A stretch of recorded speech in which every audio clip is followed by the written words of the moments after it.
Bismillahirrahmanirrahim. Assalamualaikum warahmatullahi wabarakatuh.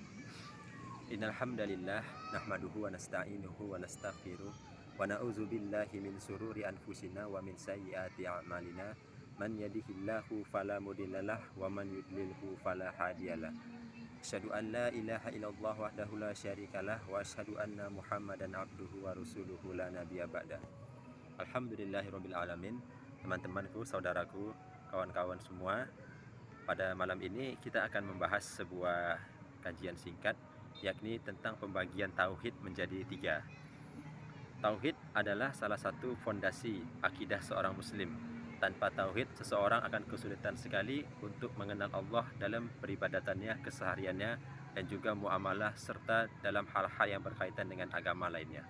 Tentunya dengan mempelajari tauhid, kita akan semakin mengenal Allah, semakin bersemangat beribadah, serta semakin memperkaya diri kita dengan renungan batin yang dalam tentang bagaimana Allah Subhanahu wa Ta'ala ternyata telah memberikan kita cara-cara yang terbaik dalam beribadah kepadanya.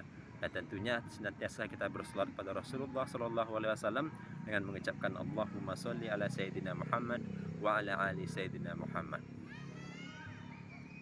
Tauhid itu adalah landasan seorang muslim dalam mempelajari akidah.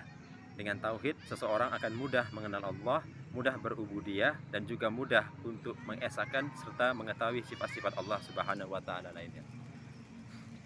Pembagian tauhid ada 3. Yang pertama yakni tauhid rububiyah.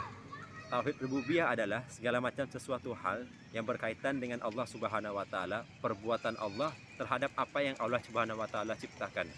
Yakni Allah Maha memberikan petunjuk kepada hambanya, Allah Maha memberikan rezeki, Allah menghidupkan, Allah mematikan, dan Allah menguasai seluruh alam semesta ini, dan Allah mampu memelihara semuanya, serta Allah Maha mampu untuk mengembalikan bahkan menghancurkan alam semesta ini. Itulah hal-hal yang berkaitan dengan tauhid rububiyah, yakni perbuatan Allah Subhanahu wa Ta'ala. Kemudian yang kedua yakni berkaitan dengan tauhid ubudiyah atau tauhid uluhiyah. Ini adalah tauhid yang berkaitan dengan kebalikannya, perbuatan seorang hamba kepada Allah Subhanahu wa Ta'ala dalam rangka taqarrub ataupun ibadah kepada Allah Subhanahu wa Ta'ala, yakni perbuatan berupa salat.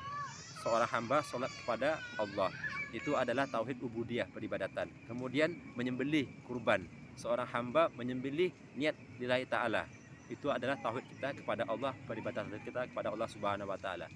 Kemudian zikir dan ibadah-ibadah lainnya termasuk haji, umrah, sedekah, zakat, bahkan juga bekerja dalam rangka niat karena Allah Ta'ala termasuk dalam kategori ubudiyah, perbuatan seorang hamba dalam mengagungkan Allah Subhanahu wa Ta'ala. Dan yang ketiga yakni tauhid yang berkaitan dengan keesaan Allah, yakni tauhid asma wa sifat.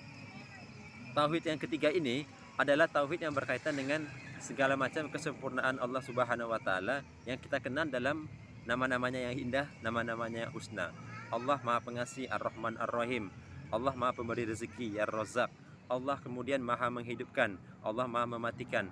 Dan kemudian kita kenal dalam Asmaul Husna, Ya Allah, Ya Rahman, Ya Razzaq, Ya Fattah, Ya Khabir, dan selanjutnya. Kemudian yang sangat penting dalam tauhid asma wa sifat ini adalah bagaimana seorang muslim tidak menakwil, tidak menyamakan Allah dengan makhluknya. Dia tidak menyerupakan Allah dengan sesuatu, ya. Bagaimana Allah itu, apakah Allah memiliki tangan atau tidak? Apakah Allah itu turun ke langit dunia, turunnya seperti apa? Apakah Allah itu Maha melihat, melihatnya seperti apa? Apakah Allah menguasai langit dan bumi, menguasainya seperti apa? Apakah Allah bersemayam di atas ars, bersemayamnya seperti apa? Kita tidak boleh mentakwil seperti apa, seperti apanya. Bagaimana Allah, bagaimana rupa Allah, apakah tangan Allah seperti tangan makhluknya? Itu tidak boleh kita menakwil atau menyerupakan Allah, baik setelah tamsil maupun taktil. Nah, Allah itu, ya, perlu kita kenal hanya melalui sifat-sifatnya saja. Mempertanyakan bagaimana kaifiatnya, oh Allah punya tangan, bagaimana tangan Allah, itu tidak boleh, terlarang, karena itu perkara bid'ah.